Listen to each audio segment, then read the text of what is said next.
Hey, what's up guys, DG here and this is the Moto One Fusion Plus. It was announced a couple of months back and this is the review. Let's start with the display of the phone. It has a 6.5-inch Full HD Plus IPS LCD with a resolution of 2340 by 1080 along with a refresh rate of 60 Hz. Now a higher refresh rate display like the competition would have been nice, but at least I can assure you that the panel used is very good. It has a pixel density of 396 ppi.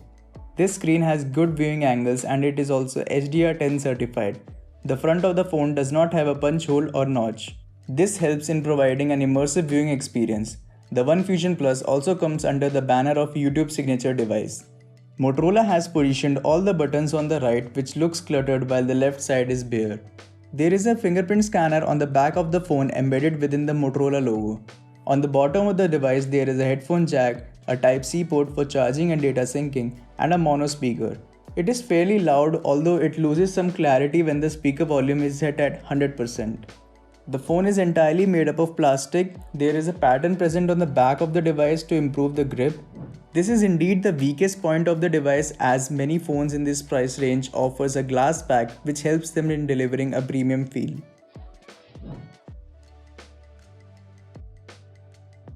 The phone is powered by Snapdragon 730G with 6GB of RAM and 128GB of UFS 2.1 storage. The chipset takes it on par with the competitors. The Snapdragon 730G is an octa-core chipset with 2 performance cores and 6 efficiency cores. I didn't notice any lag or stutters while using the device. The RAM management isn't aggressive either, which means you can have many apps running in the background, and switching between the apps is smooth as ever. There is a hybrid slot present in the device, so you can use 2 SIM cards or 1 SIM card and expand via microSD. It handles day-to-day tasks as well as gaming without any hiccups. The 730G scores 548 on single-threaded performance and 1760 on multi-core performance. Keep in mind that this is not a one-hand device. Firstly, it has that massive display, and also the phone feels a bit heavy in the hand as it weighs around 210 grams. It is mainly because of the huge 5000 mAh battery present in the phone. Now when you see a Snapdragon 730G coupled with 5000 mAh battery, you would expect good battery life. And yes, the phone delivers. I was easily getting around 1.5 days of usage on a single charge. If you are a light user, you can easily get around 2 days of battery life out of this phone. You should keep in mind that the phone will take its sweet amount of time while charging, as the included 18-watt charger is not enough for this size battery. It takes around 2 hours and 30 minutes to get fully charged.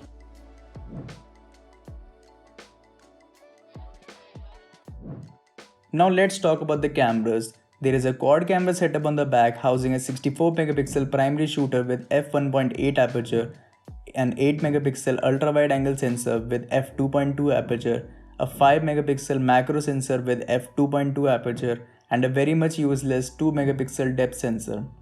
The primary sensor clicks 16 megapixel images by default as it is using pixel binning.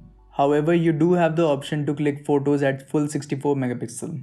The images captured are color rich and the dynamic range is good most of the time, although I felt that there is a bit of oversaturation at times. However, the photos come out with good details. Turning to the ultra wide angle lens, it offers a wider field of view. Do note that it has a different color tone than the primary sensor. Moreover, sometimes the details are blown out and you see a washed off image when you zoom in. It is on par with other offerings in this segment. Coming to the macro camera, the 5 megapixel sensor is certainly better than the 2 megapixel cameras offered on similarly priced phones. It lets you get much closer to an object than the primary camera.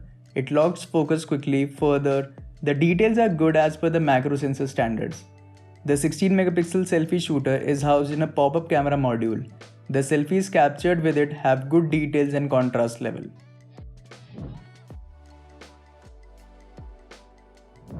The phone runs on near stock Android 10 version with little added customization features. This is a rarity in sub 20k range, as most of the offerings use a heavy skin or offer ads in the user experience. Moto has said that the phone is in line to get the Android 11 update, which was released on September 8th. The minor Motorola additions to stock Android are those that make the user experience even better.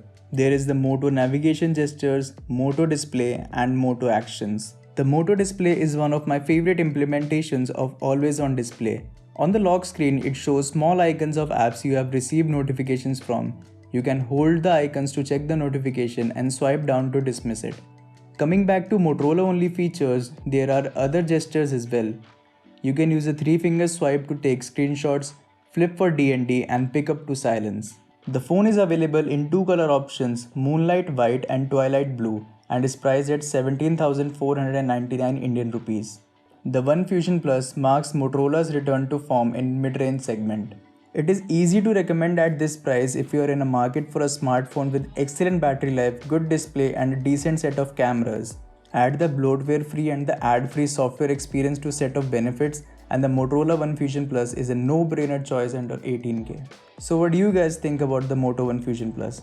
Feel free to drop any suggestions in the comment section below. Thank you for watching and I'll catch you guys in the next one.